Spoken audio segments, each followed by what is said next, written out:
ప్రభువునందు ప్రియ పరిశుద్ధ దేవుని కుమారులారా, దేవుని కుమార్తెలారా, యేసుక్రీస్తు నామములో మీ అందరికీ వందనాలు, దేవునికి స్తోత్రాలు. ప్రియులారా, ఈరోజు మన పాఠము యేసుక్రీస్తు సెలువులో మాట్లాడినటువంటి ఒక మాట మనం పరిశీలన చేద్దాం. యోహాను సువార్త 19వ అధ్యాయము 30వ వచనం. ఈరోజు మన పాఠము సమాప్తమైనది. చూద్దాండి. యోహాను సువార్త 19వ అధ్యాయం 30వ వచనం. యేసు ఆ చిరక పుచ్చుకొని సమాప్తమైనదని చెప్పి తల వంచి ఆత్మను అప్పగించెను. చూడండి, గమనించండి ప్రియులారా, సమాప్తమైనది. ఎవరు మాట్లాడుతున్నారు? ఇది యేసుక్రీస్తు వారు మాట్లాడుతున్నారు, యేసు ప్రభు వారు మాట్లాడుతున్నారు. ఏంటి సమాప్తమైనది? సమాప్తమైనది అని అంటే ఎప్పుడు సమాప్తమైనది అంటాం? మనం కూడా ఏదైనా పని చేసేటప్పుడు, ఇల్లు కట్టేటప్పుడు, లేకపోతే ఇంకా రకరకాల పనులు చేస్తాం. అయిపోయిందండి, పని అయిపోయింది అంటాడు. పని అయిపోయిందంటే అయిపోయింది, సమాప్తమైంది అని అంటున్నాం. అంటే అప్పగించబడిన పని, ప్రారంభించిన పని, అప్పగించబడిన లేక ప్రారంభించిన పని సమాప్తమైంది అనేసి మనకి సామాన్యంగా మనకు తెలుస్తుంది. అయితే యేసుక్రీస్తు వారు సిలువలో మరి ఆయన మాట్లాడుతున్న మాట ఏంటంటే సమాప్తమైనది అనేసి చెప్తా ఉన్నటువంటి పరిస్థితి మనం చూస్తూ ఉన్నాం. అయితే ఏది సమాప్తమైనది? దేని గురించి మాట్లాడుతూ ఉన్నాడు? ఇది మనం అర్థం చేసుకుంటానికి మనం పరిశీలన చేయాలి. యేసుక్రీస్తు వారు సమాప్తమైనది అనేసి ఆయన చెప్తా ఉన్నాడు. మరి మనము సమాప్తమైనదని మనం చెప్పేటటువంటి పరిస్థితుల్లో మనం ఉన్నామా అంటే అసలు యేసుక్రీస్తు వారికి ఉన్న పని ఏంటి, ఆయనకు అప్పగించిన పని ఏంటి, ఆయన చేసిన పని ఏంటి, ఆయన సమాప్తమైంది అని అనటంలో అర్థమేంటి? అది మనకు అర్థమైతే అసలు మనకు కూడా ఏదైనా పని ఉందా? పని ఉంటే ఆ పనిలోనే ఉన్నామా, లేకపోతే ఎదుటింటి వాళ్ళ పనిలో ఉన్నామా, పక్కోడి పనిలో ఉన్నామా, ఆయన పనిలో ఉన్నామా, ఎవరి పనిలో ఉన్నాం? మరి ఆ పని సమాప్తమైందా లేదా? సమాప్తం అవటానికి ఏం చేయాలి? అయితే ఇప్పుడు మనం పాఠంలోకి వెళ్దాం. ఇదంతా ఇంట్రడక్షను. అదే పాఠంలోకి వెళ్దాం. ప్రియులారా, ఒకసారి ఆలోచన చేయండి. యేసుక్రీస్తుకి పని ఎవరిచ్చారు, ఎప్పుడు ఇచ్చారు, ఎందుకు ఇచ్చారు, ఏ పని అప్పగించారు? ఈ మాటలు మనం కొన్ని సంగతులు మనం నేర్చుకుందాం. యేసుక్రీస్తు వారు ఈ లోకంలో జీవించిన కాలంలో తండ్రికి ప్రార్థన చేస్తా యోహాను సువార్త 17వ అధ్యాయం 4వ వచనంలో అక్కడ యేసుక్రీస్తు అంటాడు, చేయుటకు నీవు నాకు ఇచ్చిన పని భూమి మీద సంపూర్ణముగా నెరవేర్చి భూమి మీద నిన్ను మహిమపరిచితిని అనే యేసుక్రీస్తు చెప్తా ఉన్నాడు. చేయుటకు దేవుడు యేసుక్రీస్తు వారికి పని ఎప్పుడు అప్పగించాడు అనేసి మనం పరిశీలన చేస్తే మొదటి పేతురు పత్రిక 1వ అధ్యాయంలో 20వ వచనంలో అక్కడ మనం చూసుకుంటే ఆయన జగత్తుకి పునాది వేయబడక మునిపే నియమింపబడెను. ఎప్పుడు నియమించబడ్డాడంటే జగత్తుకి పునాది వేయబడక మునిపే నియమింపబడెను. తన్ను మృతులలో నుండి లేపి తనకు మహిమనిచ్చిన దేవుని ఎడల తన ద్వారా విశ్వాసులైన మీ నిమిత్తము ఆయన కడవరి కాలములందు ప్రత్యక్షపరచబడ్డాడు. ఆయన నియమించబడింది ఎప్పుడో మనం ఒకసారి ఆలోచన చేస్తే అసలు నీవు లేనప్పుడు, నేను లేనప్పుడు, ఈ జగత్తుకే పునాది వేయబడక మునిపే దేవుడు మనల్ని క్రీస్తులో నియమించుకున్నాడు. అందుకనే యేసుక్రీస్తు వారు ఈ లోకానికి వచ్చి తాను బలిగా అర్పణగా దేవునికి అప్పగించుకున్నాడు. అంటే ఒక్కసారి ఆలోచన, దేవుని ప్రేమ ప్రత్యక్షత యేసుక్రీస్తు శిలువ బలియాగము. ఒక్కసారి ఆలోచించిన ఒళ్ళు గగుల్పాటు కలుగుతుంది. నేను లేనప్పుడే నా తండ్రి నన్ను కావాలని కోరుకున్నాడా? అలా కోరుకున్న తండ్రికి నువ్వు తగినట్లుగా జీవిస్తున్నావా లేదా? ఒక్కసారి నీ కోసం ఎంత ప్రేమ నీ కోసము ఆయన వ్యక్తపరిచాడు, ఆయన బయలుపరిచాడు. ఇందులో ప్రేమ ఉందంటాడు. దేవుడు తన సొంత కుమారుని పాప శరీరాకారంతో పంపి ఆయన శరీరం ముందు మన పాపాలకి శిక్ష విధించాడంట. ఇందులో ఏముందంటున్నాడు? ప్రేమ ఉంది, ఇందులో ప్రేమ ఉంది. చూద్దాం ప్రియులారా, మొదటి యోహాను పత్రిక 4వ అధ్యాయము 9-10 వచనాల్లో మనం చూస్తే 9-10 వచనాల్లో అక్కడ మనము ఆయన ద్వారా జీవించినట్లు దేవుడు తన అద్వితీయ కుమార్ని లోకంలోనికి పంపాను. మనము ఆయన ద్వారా జీవించినట్లు, యేసుక్రీస్తుని ఎందుకు పంపించాడంటే మనము ఆయన ద్వారా జీవించినట్లు దేవుడు తన అద్వితీయ కుమార్ని లోకములోనికి పంపాను. 10వ వచనం, మనము దేవుని ప్రేమించితమని కాదు. నువ్వు దేవుని ప్రేమించడానికి నువ్వు ఎక్కడున్నావు? ఆయన నియమించింది ఎప్పుడు? జగత్తుకి పునాది వేయబడక మునుపు. ఆయన వచ్చింది ఎప్పుడు? కడవరి కాలాల్లో ప్రత్యక్షపరచబడ్డాడు. అందుకని మనము దేవుని ప్రేమించితమని కాదు, కానీ తానే మనలను ప్రేమించి మన పాపములకు ప్రాయశ్చిత్తముగా ఉండుటకు తన కుమారుని పంపెను. ఇందులో ప్రేమ ఉన్నది. ఏముందంటే ఇందులో ప్రేమ ఉన్నది, ఇందులో ప్రేమ ఉంది. చూడండి ఎంత ప్రేమ కలిగిన దేవుడు మన దేవుడు. మనం లేనప్పుడే జగత్తుకి పునాది వేయబడక మునిపే ప్రేమ చేత మనల్ని క్రీస్తులో ఏర్పాటు చేసుకున్నాడు. 2 తిమోతి పత్రిక 1వ అధ్యాయంలో 2 తిమోతి పత్రిక 1వ అధ్యాయంలో 9 వచనము 10 వచనము 9వ వచనం చూద్దాం. మన క్రియలను బట్టి కాక తన స్వకీయ సంకల్పమును బట్టి. ఎవరి క్రియలను బట్టి యేసుక్రీస్తు ఈ లోకానికి వచ్చాడు? యేసుక్రీస్తుని మన కోసం దేవుడిని నియమించాడు అంటే మన క్రియలను బట్టి కాదు, తన స్వకీయ సంకల్పాన్ని బట్టి. అంటే దేవుడి యొక్క స్వకీయ సంకల్పాన్ని బట్టి అనాది కాలములోనే క్రీస్తు యేసునందు మనకు అనుగ్రహించబడినది. ఎప్పుడు అనుగ్రహించబడిందంట? అనాది కాలములోనే క్రీస్తు యేసునందు మనకు అనుగ్రహించబడింది. అంటే యేసుక్రీస్తుకి దేవుడు పని అప్పగించింది ఎప్పుడు అంటే జగత్తుకి పునాది వేయబడక మునిపే. 1 కొరింథీ పత్రిక 2వ అధ్యాయంలో 7వ వచనంలో మనం పరిశీలన చేసుకుంటే ప్రియులారా, దేవుని ప్రేమ ఎంత గొప్పదో మనకి ఇక్కడ అర్థమవుతుంది. దేవుని జ్ఞానము మర్మమైనట్లు బోధించుచున్నాము. అపోస్తలులు చెప్తున్నారు, దేవుని జ్ఞానాన్ని మర్మమైనట్లు బోధించుతున్నాము. ఈ జ్ఞానం మరుగై ఉందండి. ఈ జ్ఞానం మరుగై ఉంది. యేసుక్రీస్తు శిలువ బలియాగంలో ఆ జ్ఞానం అది ప్రత్యక్షపరచబడిపోయింది. ఈ జ్ఞానము మరుగై ఉండెను.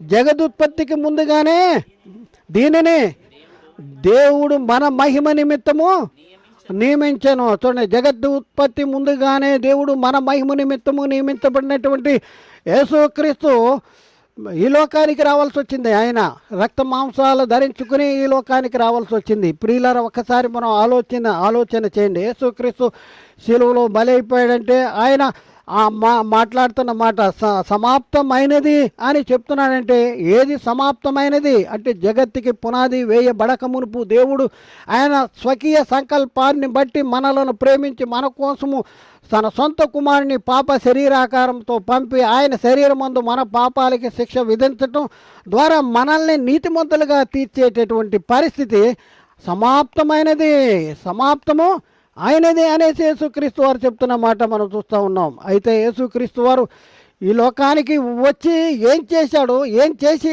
సమాప్తమైందని చెప్తున్నాడు? ఏం చేశాడు? ఆయన ఏం చేశాడు? దేవుడు యేసుక్రీస్తు వారికి ఇచ్చిన పని ఏంటి? ఏ పని చేస్తాం వలన సమాప్తమైందని చెప్తున్నాడు? మరి ఇప్పుడున్న పరిస్థితుల్లో మన జీవితాల్లో మనకి అప్పగించబడిన పని ఏంటి? మనం ఆ పని చేస్తున్నామా? పని చేస్తున్న మనము సమాప్తము చేసే పరిస్థితుల్లో ఉన్నామా లేదా మనము పరిశీలించుకోవలసిన అవసరం ఉన్నది. మొట్టమొదట మనం పరిశీలన చేస్తే దేవుడంట యేసుక్రీస్తు ద్వారా సమాధాన సువార్తను ప్రకటించాడు. ఒక వర్తమానాన్ని పంపించాడు. ఏంటి సమాధాన సువార్తను? అపోస్తల కార్యాలు 10వ అధ్యాయము 36వ వచనములో అపోస్తల కార్యాలు 10వ అధ్యాయం 36వ వచనములో యేసుక్రీస్తు అందరికీ ప్రభువు, ఆయన ద్వారా దేవుడు సమాధానకరమైన సువార్తను ప్రకటించి ఇశ్రాయేలుకి పంపిన వర్తమానమును మీరెరుగుదురు. చూడండి, ఆయన ద్వారా దేవుడంట ఆయన ద్వారా అంటే యేసుక్రీస్తు ద్వారా ఏం పంపించాడంటే సమాధానకరమైన సువార్తను. యేసుక్రీస్తు ఏం తీసుకొచ్చాడు? సమాధానకరమైన సువార్తను తీసుకొచ్చాడు. ఈ భూమి మీద రక్షణ ఎవరు బోధించడం చేత ఆరంభమైంది? యేసుక్రీస్తు బోధించడం చేత. హెబ్రీ పత్రిక 2వ అధ్యాయంలో 3-4 వచనాలు మనం చదువుదాం ప్రియులారా. యేసుక్రీస్తు హెబ్రీ పత్రికము 2:3-4 ఇంత గొప్ప రక్షణను మనము నిర్లక్ష్యము చేసిన ఎలాగ తప్పించుకుందాము? అట్టి రక్షణ ప్రభు బోధించుడి చేత ఆరంభమై, చూడండి ఏమైందంట, ప్రభు బోధించుడి చేత ఆరంభమైంది. ప్రభు బోధించి ఏం తీసుకొచ్చాడు యేసుక్రీస్తు లోకానికి? సమాధానకరమైన దేవుడు యేసుక్రీస్తు ద్వారా ఏం పంపించాడు? సమాధానకరమైన సువార్తను ప్రకటించాడు. అపోస్తల కార్యం 13:26 అపోస్తల కార్యాలు 13:26 సహోదరులారా, అబ్రహాము వంశస్థులారా, దేవునికి భయపడు వారులారా, ఈ రక్షణ వాక్యము మన యొద్దకు పంపబడి ఉన్నది. రక్షణ వాక్యము మన యొద్దకు పంపబడి ఉన్నది. అలాగే యేసుక్రీస్తు ఈ లోకంలో జీవించిన కాలంలో ఆయన ఖాళీగా ఉండలేదండి. ఆయన పగలంతా సువార్త ప్రకటించటం, రాత్రి వెళ్ళి ప్రార్థన చేయటము అనే పరిస్థితి యేసుక్రీస్తు వారు ఈ లోకంలో గడిపాడు. చూద్దాం కొన్ని వచనాలు. ఆయన ఎలా సువార్త ప్రకటించటానికి ఆయన పూనుకున్న పరిస్థితి, ఎలా ప్రకటించాడు అనేసి మనం చూసుకుంటే, మార్కు సువార్త 1:15 మార్కు సువార్త 1:15 యేసు అంటున్నారు, కాలము సంపూర్ణమైనది, దేవుని రాజ్యము సమీపించి ఉన్నది, మారు మనసు పొందుడని సువార్తను నమ్ముడని చెప్పుచూ దేవుని సువార్తను ప్రకటించుతూ గలిలేకి వచ్చాను. ఏమిటంటే దేవుని రాజ్యము సమీపిస్తుంది. అలాగే లూకా సువార్తలో 8:1 లూకా సువార్త 8:1 అక్కడ మనం చూస్తే, వెంటనే ఆయన దేవుని రాజ్య సువార్తను తెలుపుతూ ప్రకటించుతూ ప్రతి పట్టణంలోనూ ప్రతి గ్రామంలోనూ సంచారము చేస్తుండగా, యేసుక్రీస్తు ఖాళీగా ఉన్నాడండి ఈ లోకానికి వచ్చినప్పుడు. ఆయన అంటున్నాడు, నక్కలకి బొరియలు ఉన్నాయి, ఆకాశ పక్షులకి గూళ్ళు ఉన్నాయి, మనిషి కుమారుడికి తలవాల్చుకుంటానికి కూడా స్థలము లేదు అనేటటువంటి ఈ లోకంలో జీవించిన కాలంలో ఆయన యొక్క పరిస్థితి అలాంటి పరిస్థితి. మరి అలాంటి పరిస్థితుల్లో ఉన్న యేసుక్రీస్తు ఏం చేశాడంటే, తండ్రి ఏ పని అప్పగించాడో ఆ పని యేసుక్రీస్తు జరిగించాడు. లూకా సువార్త 4:43 ఆయన నేను ఇతర పట్టణములలో దేవుని రాజ్య సువార్తను ప్రకటించవలను, ఇందు నిమిత్తమే నేను పంపబడితేనే ఏంటి? దేవుని రాజ్య సువార్తను ప్రకటించాలి. అలాగే మార్కు సువార్త 1:38 కూడా మార్కు సువార్త 1:38 కూడా ఆయన ఇతర గ్రామముల్లోనూ నేను ప్రకటించున్నట్లు వెళుదాము రండి, ఇందు నిమిత్తమే కదా నేను బయలుదేరి వచ్చి తిని. చూడండి యేసుక్రీస్తు వారు ఎందు నిమిత్తము బయలుదేరి, ఎక్కడి నుంచి బయలుదేరి వచ్చాడు? ఎక్కడి నుంచి వచ్చాడు? తండ్రి దగ్గర నుంచి వచ్చాడు. బయలుదేరి వచ్చాడు. ఎందు నిమిత్తము యేసుక్రీస్తు ఈ లోకానికి వచ్చాడు. నువ్వెందు నిమిత్తం ఉన్నావు ఇక్కడ? మనం ఎందు నిమిత్తం కేవలము అవి ధ్యానించుకుని ఆయన కోసం మనం విచారిస్తూ, దుఃఖిస్తూ, చింతిస్తూ, ఏడుస్తూ మరి మనం వాటిని తలంచుకుంటాం కాదు. నీకు అప్పగించబడిన పని ఏంటి నువ్వు చూసుకోవాలి. ఆయన పని ఆయన చేశాడు. మరి మనకు కూడా పని ఉంది. అలా ఆయన మరి హింసించి, దూషించి, మరి ఆయన ఆ శిలువ మరణం పొందకపోతే నీకు రక్షణ ఉండదు. నీకోసం ఆయన ఏం చేశాడు? ఆయన దేవుడు క్రీస్తు చేయి విడవలసి వచ్చింది నీకోసం విడవలసి వచ్చింది. ఆ క్షణంలో నీకోసం విడవలసి వచ్చింది. లేకపోతే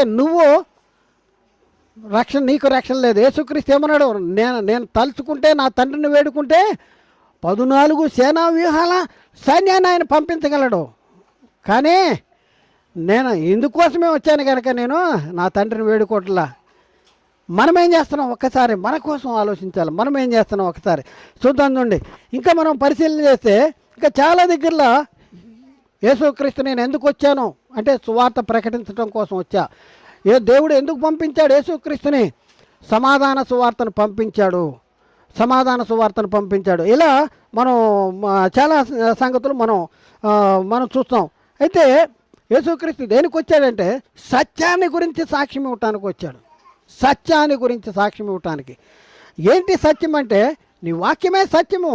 సత్యాన్ని గురించి సాక్ష్యం ఇవ్వటానికి యోహాను సువార్తలో 18:37 మనం చూస్తే, యోహాను సువార్త 18:37 మనం చూస్తే, అందుకు పిలాతు నువ్వు రాజువా అని ఆయన అడుగ్గా యేసు, నీవన్నట్టు నేను రాజునే, సత్యాన్ని గురించి సాక్ష్యం ఇవ్వటానికి నేను పుట్టాను. అసలు నేను పుట్టిందే దానికి, సత్యాన్ని గురించి సాక్ష్యం ఇవ్వటానికే నేను పుట్టాను.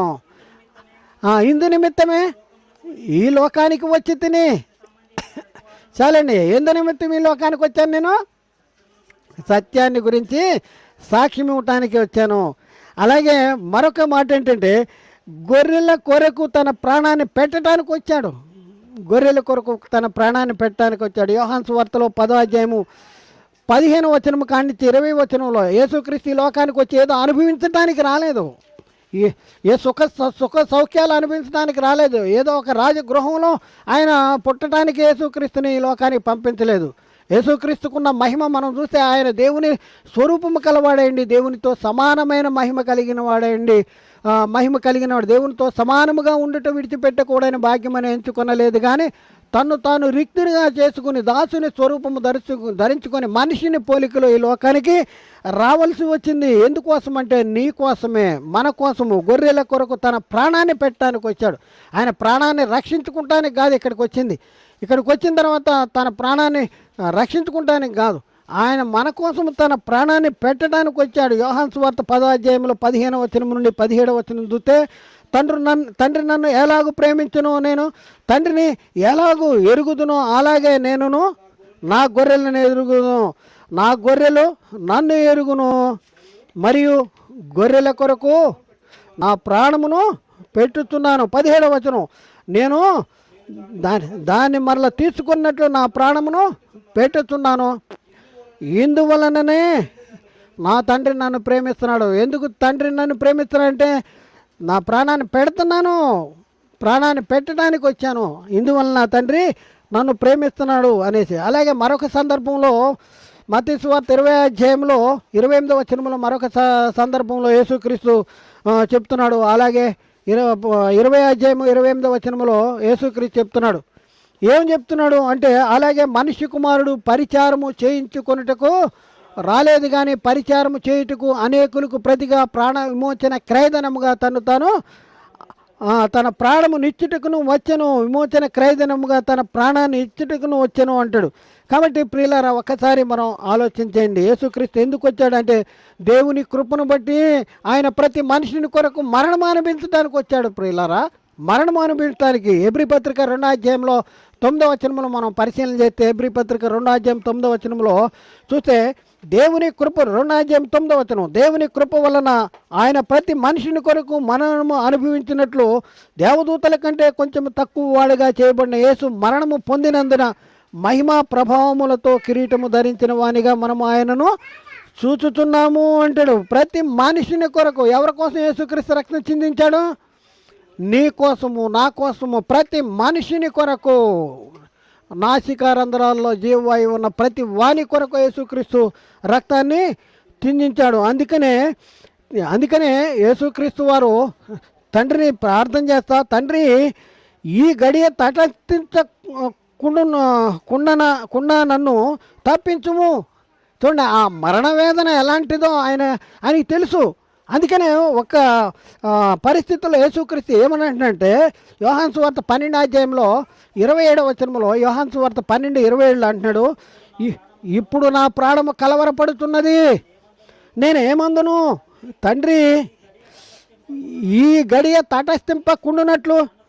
అమ్మా, చూడండి ఏంటంటున్నాడు, నా ప్రాణము కలవరపడుతుంది. ఎంత భయంకరమైనటువంటి మరణ శిక్షను, అంటే సిలువ మరణ శిక్షను మరి అనుభవించాలో ఆయనకి తెలుసు.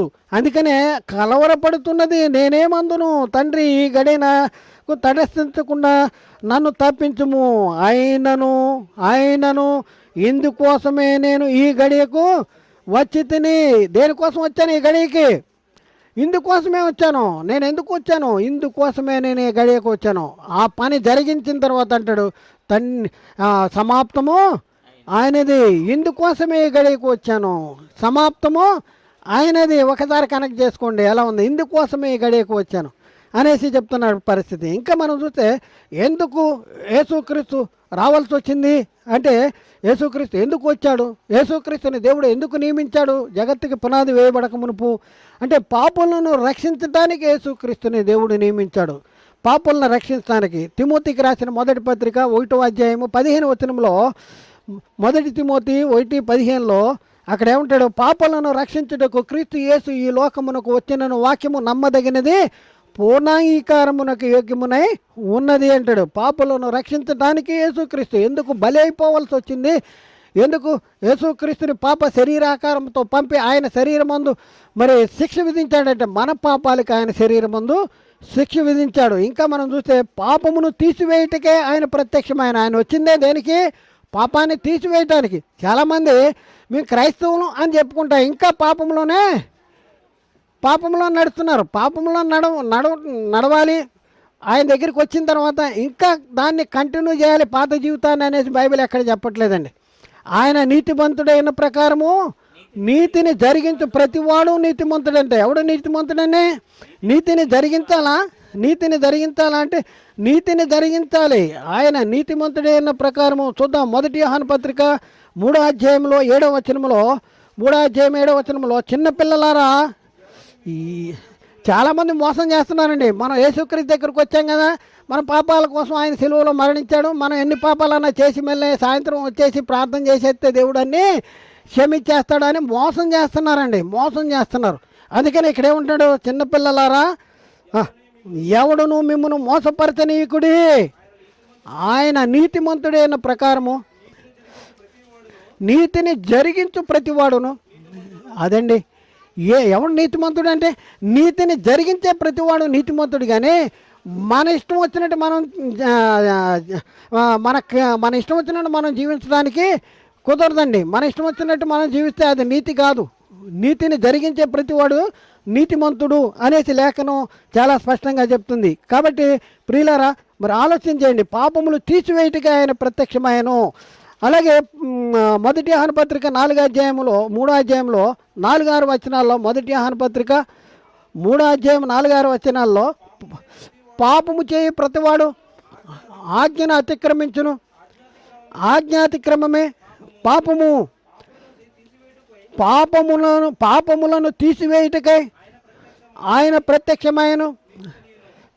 ప్రత్యక్షమాయనని మీకు తెలియను. ఆయన యందు ఏ పాపము లేదు. దేనికోసం వచ్చాడు? పాపములు తీసివేయటానికి ఆయన ప్రత్యక్షమాయను అంటాడు. ఆయన యందు నిలిచి ఉన్న వాడెవడు పాపము చేయడు, పాపము చేయవాడెవడను ఆయనను చూడడు. ఆయన యందు నిలిచిండు వాడు పాపము చేయడంట. పాపమని తీసివేస్తానికి వచ్చాడు. పాపాన్ని తీసివేసి పాపులుగా జీవించడానికి ఆయన రాలేదు. మనం పాపులుగానే జీవించాలని రాలా. యేసుక్రీస్తు దగ్గరికి ఒక స్త్రీని తీసుకొచ్చి రాళ్లతో కొట్టాలి, ఏం చేయాలి అని అడిగితే వాళ్ళందరూ, యేసుక్రీస్తు పాపము చేయని వాడు మొదట రాయమన్నప్పుడు వాళ్ళందరూ వెళ్ళిపోయారు కదా. వెళ్ళిపోయినప్పుడు, అమ్మ నీ పని నువ్వు చేసుకో, వాళ్ళు అలాగే అంటారు అన్న. ఈ పాస్టర్లు అలా చెప్తారు, వీళ్ళందరూ అలా మనం ఏం చేసినా ఆయన క్షమిస్తాడండి. ఏమన్నాడు? ఇక్కడ నుండి నువ్వు పాపం చేయొద్దు, ఇక నుండి చేయొద్దు. చూడండి, అంటే మోసం చేస్తున్నారండి మన. ఎందుకంటే వాళ్ళ గల్లా పెట్టులు నిండాలి. జానుడి కడుపు కోసం మనల్ని ఆత్మలను నరకానికి తీసుకెళ్ళేటటువంటి భయంకరమైనటువంటి భ్రష్టత్వంలో ఉన్నారు వాళ్ళు. చూడండి, పాపము చేస్తానే ఉండండి, యేసుక్రీస్తు రక్తం ప్రతి పాపం నుండి మన పవిత్రపరిచి సాయంత్రం వచ్చేసి మన పాపాలు ఒప్పేసుకుందాం అనేటే సరిపోద్దా? అంటే ఆయన నీతిమంతుడు అన్న ప్రకారం నీతిని జరిగించు ప్రతివాడు నీతిమంతుడు. 1 యోహాను పత్రిక 3వ అధ్యాయంలో 5వ వచనం చదివాం కదా. అలాగే తర్వాత మనం పరిశీలన చేస్తే యేసుక్రీస్తు హెబ్రీ పత్రిక 9వ అధ్యాయం 26వ వచనంలో, హెబ్రీ పత్రిక 9:26లో, అట్లైన ఎడల జగత్తు పునాది వేయబడినది మొదలుకొని అనేక పర్యాయములు శ్రమ పడవలసి వచ్చును. అయితే క్రీస్తు యుగముల సమాప్తి యందు తను తానే బలిగా అర్పించుకుంటూ వల్ల పాప నివారణ చేయుటకై ఒక్కసారే ప్రత్యక్షపరచబడేను, పాప నివారణ చేయటానికి. కాబట్టి ఇప్పుడున్న పరిస్థితుల్లో యేసుక్రీస్తు ఎందుకు వచ్చాడంటే పాపాలు తీసివేయటానికి వచ్చాడు. యేసుక్రీస్తు ఎందుకు వచ్చాడంటే అపవాది క్రియలు లయపరచడానికి వచ్చాడండి. అపవాది క్రియలు లయపరచడానికి వచ్చాడు. మొదటి యోహాను పత్రిక 3:8 మొదటి యోహాను పత్రిక 3:8 అపవాది మొదటి నుండి పాపము చేయుతున్నాడు గనుక పాపము చేయి ప్రతివాడు ఎవరి సంబంధం అండి? పాపం చేసేవాడు అపవాది సంబంధి. అపవాది యొక్క క్రియలను లయపరచుటకే దేవుని కుమారుడు ప్రత్యక్షమైన అపవాది యొక్క క్రియలు లయపరచడానికి. ఎందుకంటే శరీరాన్ని ధరించుకున్నారు కదా ఈ పిల్లలు, రక్త మాంసములు గలవారైనందున ఆ ప్రకారమే చూద్దాం ఎబ్రీ పత్రిక 2:14-15 ఎబ్రీ పత్రిక 2:14-15 కాబట్టి ఆ పిల్లలు రక్త మాంసములు గలవారైనందున ఆ ప్రకారమే మరణం యొక్క బలము గలవానిని అనగా అపవాదిని మరణము ద్వారా నశింపజేయుటకు అంటాడు. మరణము ద్వారా నశింపజేయాలి. యేసుక్రీస్తు మరణము ద్వారా ఎవరిని నశింపజేయాలి? మరణం యొక్క బలము గలవాన్ని నశింపజేయాలి. అందుకనే చూడండి మన పరిస్థితి ఎలా ఉందంటే జీవితకాలం అంతా మరణ భయము చేత దాస్యమునకు లోబడి ఉన్న వారిని విమోచించుటకు ఆయన కూడా రక్త మాంసాల్లో పాలివాడు అవ్వాల్సి వచ్చింది. ఎందుకు ఆయన రక్త మాంసాల్లో పాలివాడు అవ్వాల్సి వచ్చింది అంటే మరణం యొక్క బలము గలవాన్ని అనగా అపవాదిని మరణము ద్వారా నశింపజేయాలండి. మరణము ద్వారా నశింపజేయాలి. అందుకనే యేసుక్రీస్తు లోకానికి వచ్చిన కాలంలో నేను ఎవరిని పిలుస్తున్నాను అన్నాడు. చెప్పండి, ఎవరిని పిలుస్తున్నా? నీతిమంతుల్ని పిలువ వచ్చానా లేకపోతే పాపుల్ని పిలువ వచ్చానా? వైద్యుడు ఎవరికి అవసరం అండి? ఆరోగ్యవంతుడికి వైద్యుడు అవసరమా? మనము బీరువాలో పెట్టిన ఇస్త్రీ బట్టలన్నీ తీసుకొచ్చి ఎవరికి బట్టలు సబ్బు దేనికి పెడతాం? మురికి బట్టలకి సబ్బు పెడతాం.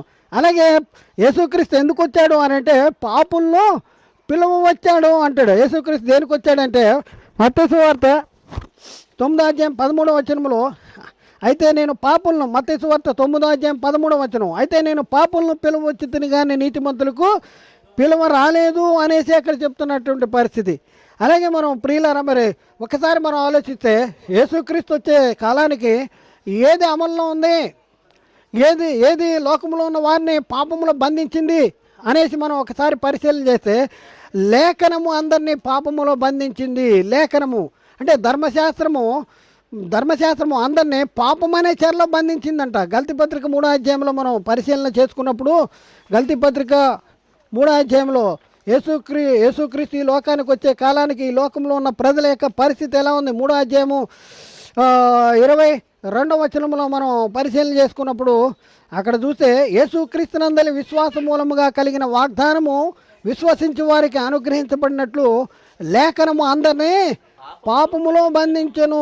లేఖనము అందరినీ పాపములో బంధిస్తే ఈ పాపములో బంధించబడిన వారిని విడిపించాలంటే ఏం చేయాలంటే పాపానికి బలము దేనిలో ఉంది?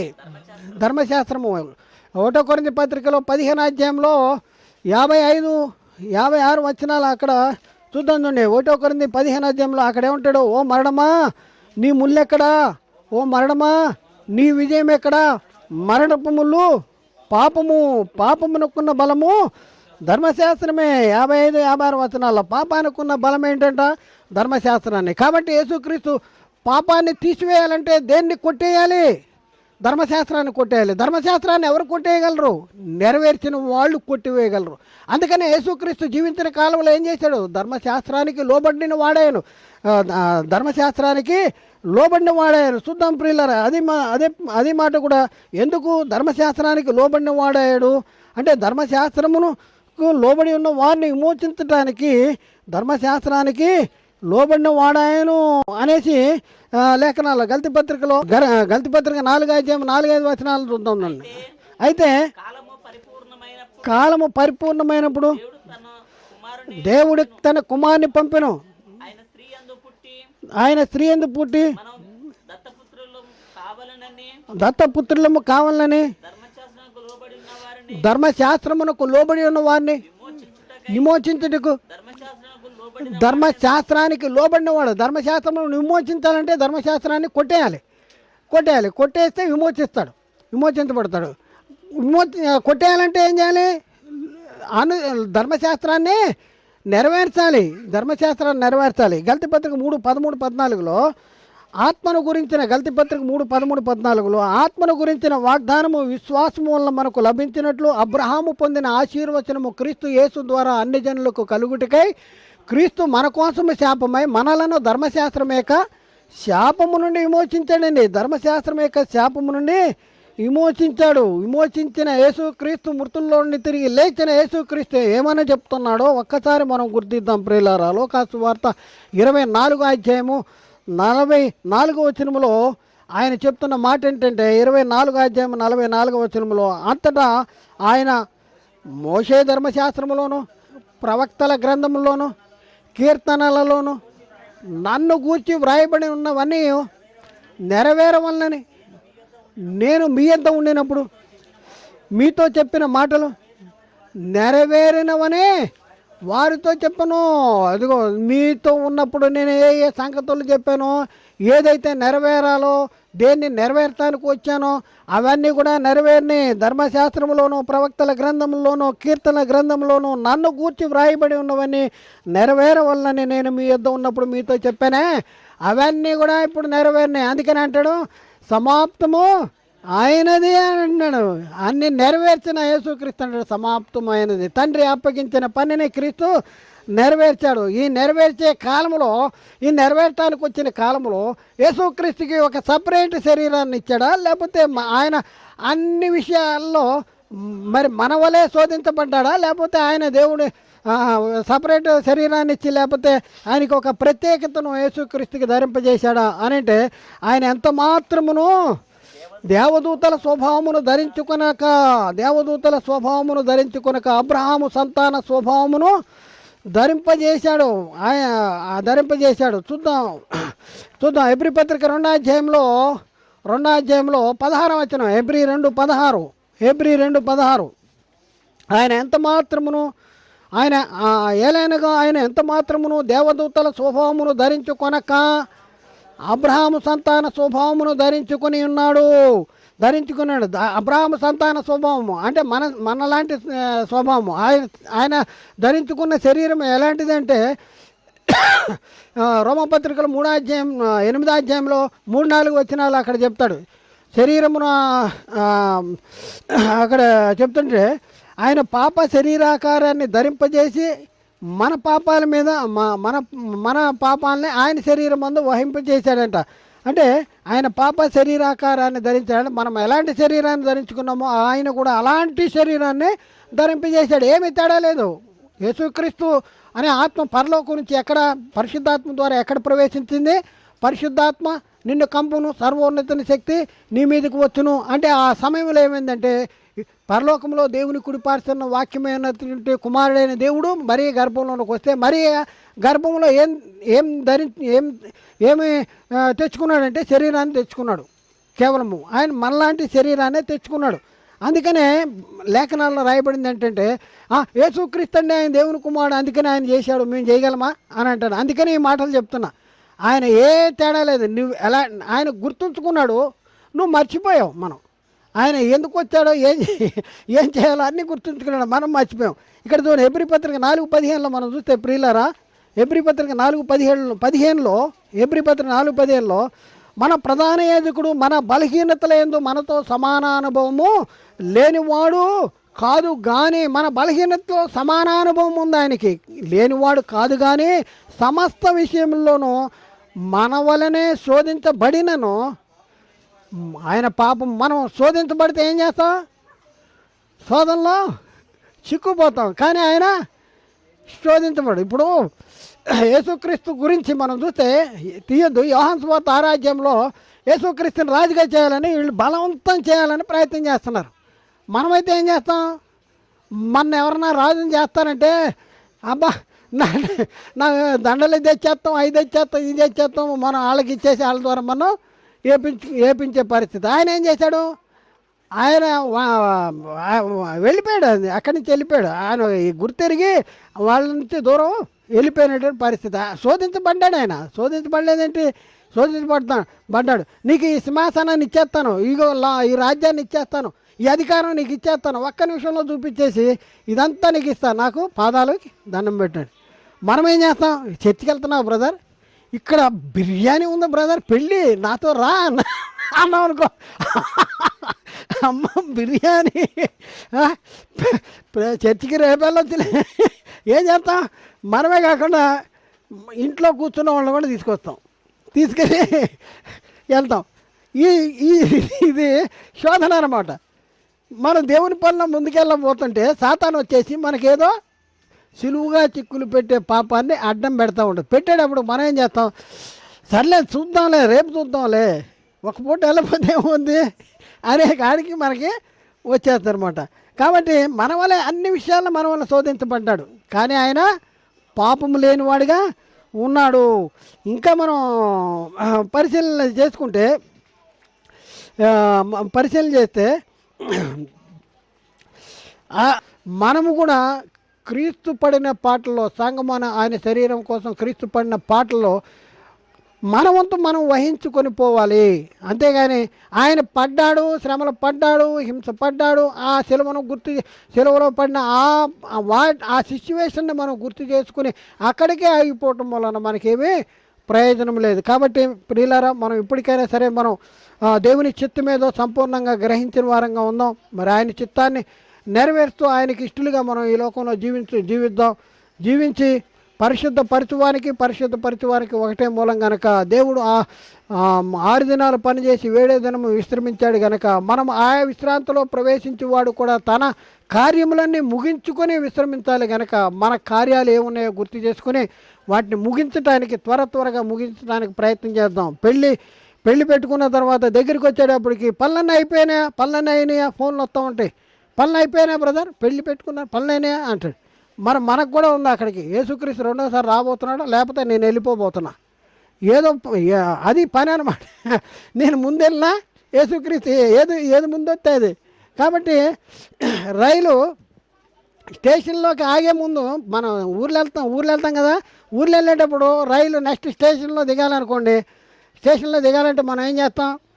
ఆల్రెడీ సీట్ ఉంది, సీట్ ఉంటే కాళ్ళు ఇలా జారదాపి స్టేషన్ వచ్చేదాకా అక్కడ కూర్చుంటాం రైల్లో. లేకపోతే పైన పెట్టిన మూటా ముల్లి అన్నీ తీసుకొచ్చి గేట్ దగ్గర పెట్టుకుంటావా? గేట్ దగ్గర జారేస్తావా? జారేయాలి. ఎందుకంటే స్టేషన్లో ఎంతసేపు ఆగుంది? 2 నిమిషాలు, 3 నిమిషాలు, ఒక్కో దగ్గర 5 నిమిషాలు. నువ్వు ఆ సూట్ కేసు పెట్టి తాళం ఉప్పదీసేలోపే ట్రైన్ వెళ్ళిపోద్ది. ట్రైన్ కాబట్టి సర్దుకున్నావా లేదా? గుమ్మం దగ్గర పెట్టుకున్నావా లేదా నీ సామాను? ఆయన విశ్రాంతిలో ప్రవేశించేవాడు కూడా తన కార్యాలన్నీ ముగించుకోవాలి అని ఉంది. మనం ముగించామా లేదా? ఎలా ఉన్నాం? ఆ క్రీస్తుని గురించి మాత్రమే జ్ఞాపకం చేసుకుంటాం వల్ల నీకేమీ ప్రయోజనం లేదు. అది జ్ఞాపకం చేసుకుని మనం ఏం చేయాలి? నేను కూడా ఇలాంటి జీవితాన్ని జీవించి క్రీస్తుని పోలి నడుచుకుని దేవునికి ఇష్టలుగా ఉండి నిత్య జీవానికి వారసులుగా ఉండాలి అనేది మనం నిర్ణయించుకోవాలి. అలాంటి తలంపు మనం కలిగి ఉండాలి. కాబట్టి ప్రియులారా, ఆలోచించండి, అర్థం చేసుకోండి. ఇది ఎవరిని వ్యక్తిగతంగా కానీ, సంఘపరంగా కానీ, సంస్థ పరంగా కానీ ఎవరిని ఉద్దేశించి చెప్పింది మాత్రము కాదని మీరు గుర్తించాలి. సత్యాన్ని గ్రహించడానికి ప్రయత్నం చేయండి, సత్యానికి లోబట్టడానికి ప్రయత్నం చేయండి. మీరు చెప్పింది మేము నమ్మము అంటే ఓకే, మీరు నమ్మొద్దు, మిమ్మల్ని ఎవరు బలవంతం చేయట్లా. మేము సత్యము అంటే గ్రహించండి, ఆలోచించండి, అర్థం చేసుకోండి, లోబడండి. దేవుని ద్వారా దీవులను పొందండి. మరి ముఖ్యంగా మేము మాట్లాడే ప్రతి ప్రసంగం యూట్యూబ్లో అప్లోడ్ చేయబడుతుంది. అప్లోడ్ చేయబడిన ప్రసంగాలు మీరు క్రమంగా చూడాలంటే యూట్యూబ్లో మరి సెర్చ్లో యునైటెడ్ బైబిల్ అకాడమీ అని టైప్ చేసి సెర్చ్ బటన్ నొక్కితే మేము మాట్లాడిన ప్రసంగాలన్నీ మీరు చూడొచ్చు. మరి ముఖ్యంగా సబ్స్క్రైబ్ చేసుకుంటూ మీరు మర్చిపోవద్దు. అంతకంటే ముఖ్యంగా మేము చేసే ఈ పరిచర్య మిమ్మల్ని ఆకర్షింపజేస్తుందా?